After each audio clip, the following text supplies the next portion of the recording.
Agora você vai ouvir o relato de Giovanni Lanotti, que esteve na manifestação de sábado, dia 22 de junho de 2013, em Belo Horizonte. Querem colocar um cadáver no colo da presidente. Ontem, 22 de junho de 2013, minha mulher e eu fomos à manifestação ocorrida em Belo Horizonte na qualidade de médicos. Somos professores e vários de nossos alunos estavam presentes. Como já havíamos testemunhado a violência no ato da segunda-feira anterior, fomos preparados para atender possíveis vítimas, levando na mochila alguns elementos muito básicos para pequenos ferimentos e limpeza dos olhos irritados por gás. A manifestação foi tranquila durante todo o trajeto. Até mesmo a intolerância com militantes de partidos de esquerda foi pouco vista. Uma grande bandeira vermelha era orgulhosamente carregada e, salvo um ou outro, respeitada. Contudo, o clima começou a piorar quando a manifestação encontrou o cordão policial. Como tem ocorrido, a maioria aceitou o limite imposto, mas os provocadores incitavam os moderados a enfrentarem a polícia. Parecem colocados estrategicamente entre o povo, porque se repartem em certo padrão e gritam as mesmas frases. Como é sabido, eventualmente o conflito aconteceu. Retiramo-nos para a pequenina área verde que sobra naquele encontro das avenidas Abraham Caron e Antônio Carlos. E ali ficamos tratando, sobretudo, intoxicações leves e ferimentos superficiais causados por estilhaços e balas de borracha. Em um momento, fui chamado para atender um senhor ferido na cabeça. Fui correndo, mas ele já passara o cordão de isolamento da polícia. Identifiquei-me como médico aos policiais do governo de Minas Gerais e disse que poderia atender o senhor ferido. A resposta foi uma arma apontada contra meu peito. Pedi para falar com algum oficial, mas a PM recomeçou a atirar. Voltei para nosso pronto-socorro improvisado. De dentro do campus da UFMG começaram a atirar bombas de gás sobre nós que atendíamos os feridos e recuamos ainda mais, para o meio da Antônio Carlos. Minutos depois, chamaram-nos com urgência, informando que alguém caíra do viaduto José de Alencar.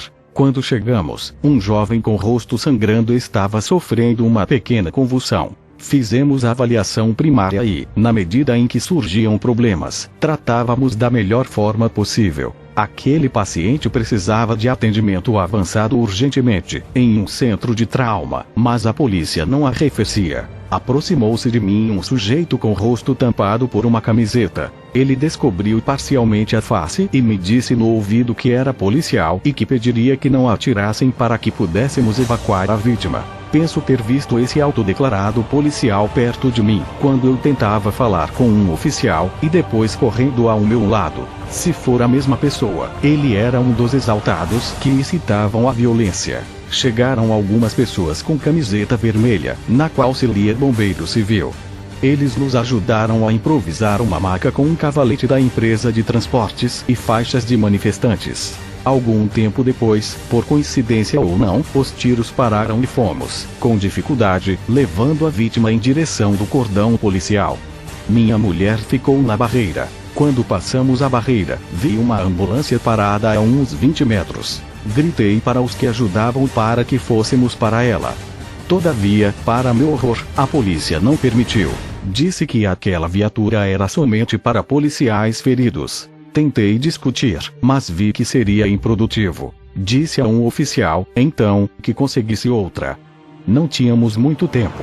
Colocamos a vítima no chão, imobilizando sua coluna cervical. Iniciei a avaliação secundária. Na medida do possível, limpamos o rosto ensanguentado do jovem e realinhamos os membros fraturados. Pedi aos policiais que, pelo menos, trouxessem equipamentos da ambulância deles para imobilização e infusão. Recusaram-se. Esperamos um bom tempo até que uma ambulância do resgate do Corpo de Bombeiros de Minas Gerais chegasse. O veículo praticamente não tinha nenhum equipamento. Somente a prancha, talas, colar cervical e oxigênio para ser usado com máscara. Soro não havia. Transferimos e imobilizamos o paciente. Nesse tempo, tentávamos descobrir para onde levar a vítima.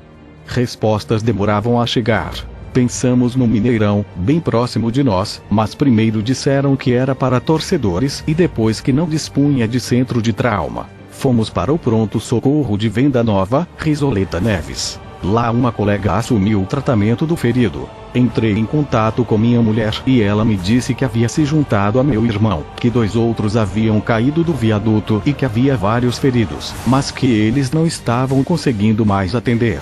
Mais tarde, quando os reencontrei no metrô de Santa Efigênia, eles me contaram uma história de terror. Depois de me deixar com a primeira vítima, minha mulher se identificou aos policiais e disse que queria passar também para me ajudar.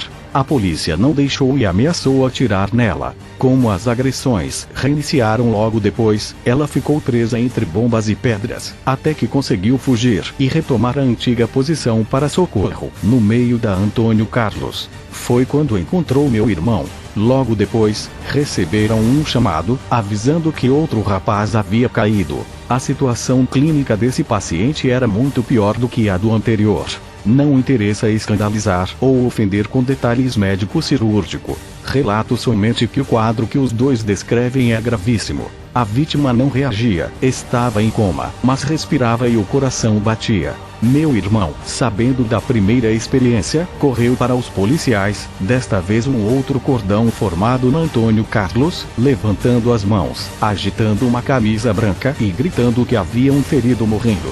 Os policiais, vários, apontaram-lhe armas e gritaram para que ele fosse embora. Quando ele tentou avançar um pouco mais, os tiros começaram e ele correu em direção de minha mulher para ajudá-la. Ali, ao lado da vítima, perceberam que a polícia atirava neles. Relatam que já não havia ninguém próximo.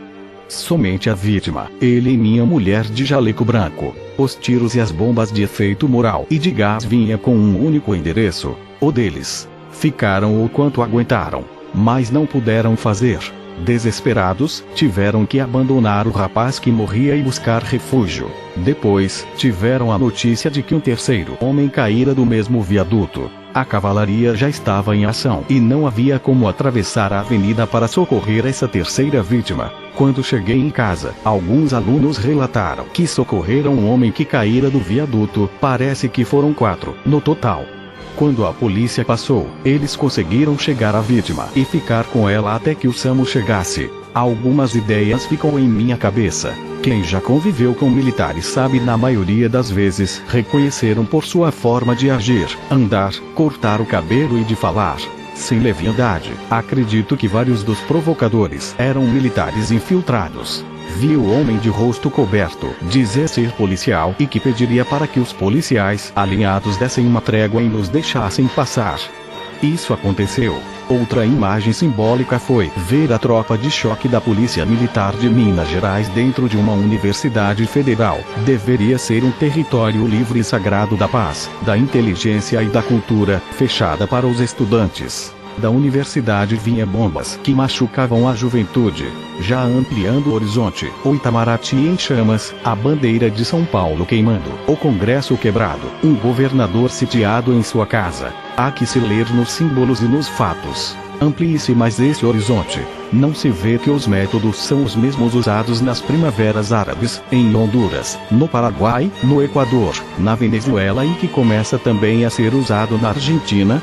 Nada há de espontâneo no que está ocorrendo, e não é à toa que os meios de comunicação têm promovido e estimulado a agressividade e a multiplicidade de slogans e bandeiras. Não é verdade que não haja líderes nessas manifestações. Os líderes estão nas sombras, colhendo os frutos das últimas tecnologias. São discretos. Quem sabe o que são o Instituto Millennium, o Instituto Fernando Henrique Cardoso, o Commission for Foreign Relations, a Trilateral Commission, o Carnegie Council. Preparam o Brasil para a guerra global idealizada pelos think tanks. É essa a forma de chegar aos recursos naturais do imenso território brasileiro sem a mínima resistência de governos mais progressistas. Incomoda o acordo com a Rússia para a compra e desenvolvimento de armas.